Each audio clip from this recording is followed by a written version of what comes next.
En France, plus d'une voiture est volée toutes les 4 minutes, une statistique qui fait froid dans le dos et vous allez voir que les voleurs rivalisent d'ingéniosité. Aujourd'hui, le mode opératoire est presque chirurgical.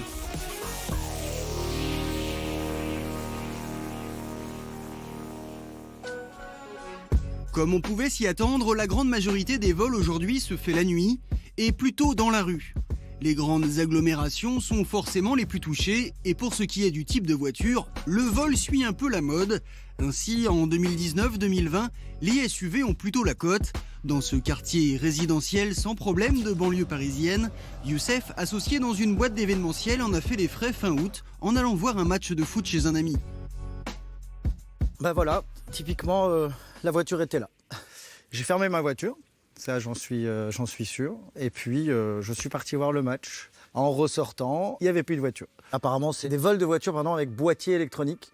Donc apparemment, les malfaiteurs auraient été dans le coin. Et au moment où on ferme son véhicule, ça se fait par des ondes. Et donc, ils ont apparemment un appareillage qui a fait qu'ils ont capté ces ondes-là. Et derrière, c'est comme s'ils dupliquaient un petit peu la clé.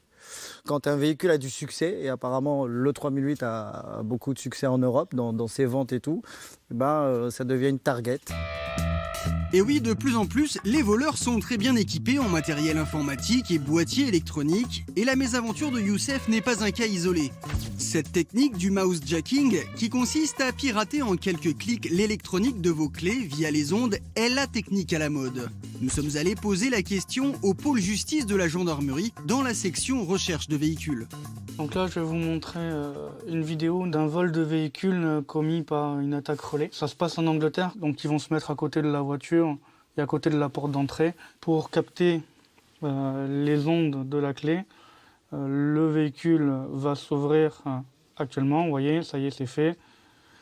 Le complice retourne dans la rue pour voir si ça n'a pas réveillé les voisins. Non, c'est bon, retourne auprès de la porte d'entrée pour capter les ondes de la clé et faire démarrer le véhicule. Donc vous voyez là c'est un véhicule haut de gamme en Angleterre et le véhicule est parti en moins d'1 minute. Tout se trouve sur internet, il n'y a pas besoin d'aller sur le darknet même pour trouver ce genre de matériel. Petite démonstration à l'atelier de la gendarmerie, c'est ici que les agents s'entraînent pour comprendre comment font les braqueurs. On trouve des boîtiers à brancher sur les prises diagnostiques et bien sûr les fameuses antennes relais. Alors donc là j'ai la clé de la 208, je suis trop loin de la voiture pour que la clé soit entendue par la voiture. Je vais relayer le signal avec deux appareils très simples. Donc là j'ai ce qu'on va appeler le boîtier 1 et le boîtier 2. Le boîtier 1, il va être à proximité de la clé. Donc là je mets la clé au milieu de l'antenne, mais l'antenne elle peut être évidemment soit à proximité de la victime, soit à proximité de la porte de l'habitation avec la clé qui est juste derrière. Ensuite je branche la deuxième et celle-ci c'est celle qui va être à proximité de la voiture. Donc je capte le signal de la voiture que je vais relayer à la clé. L'antenne de la voiture est juste ici. Et la voiture se déverrouille. Je transmets ce signal-là à la clé et je recommence exactement la même manipulation. Et je démarre la voiture. Il y a des systèmes avec des amplifications suffisamment fortes pour étendre cette distance entre 1 km. Donc vous pouvez être à 1 km de votre voiture avec la clé dans la poche et votre voiture pourra être démarrée.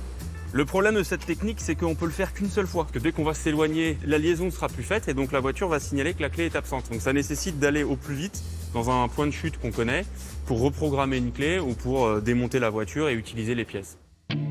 Et justement, que deviennent les véhicules volés ? Eh bien le plus souvent, ils sont complètement démontés. Ici aux Pays-Bas, dans le cadre d'une coopération européenne, ces agents français sont là pour aider les forces locales. Cette coopération intervient après le démantèlement d'un trafic de pièces détachées. Leur mission, identifier des pièces de voitures françaises. Plus de 20 000 vont s'avérer frauduleuses et servaient à reconditionner des véhicules à moindre frais. Un vrai danger pour les futurs acheteurs qui penseraient faire une affaire. Petit espoir, environ une voiture sur 2 est retrouvée. Pour aider les forces de l'ordre, des sociétés proposent des solutions de tracking et de géolocalisation. Nous sommes chez l'un des leaders de systèmes d'aide à la conduite. Depuis plusieurs mois maintenant, il propose une solution à la récupération du véhicule, même si votre voiture se situe en sous-sol. Ici, typiquement, donc on a un client qui nous a déclaré le vol donc, de son véhicule. On va activer la balise. Donc, le véhicule va borner ici donc, en Île-de-France. Donc ici, on voit dans la région de Bourg-la-Reine. À partir de là, donc, on va mandater donc, un détective pour aller dans cette zone-là, pour patrouiller et activer la balise directement via un dispositif qui est dédié à la récupération des véhicules volés. Malheureusement, des véhicules arrivent encore à échapper aux forces de l'ordre. Rassurez-vous, les assurances, parfois sceptiques, ont fini par se mettre au diapason et à rembourser même s'il n'y avait pas vraiment de traces d'infraction. Et finalement accepter que désormais, le vol est lui aussi presque parfait.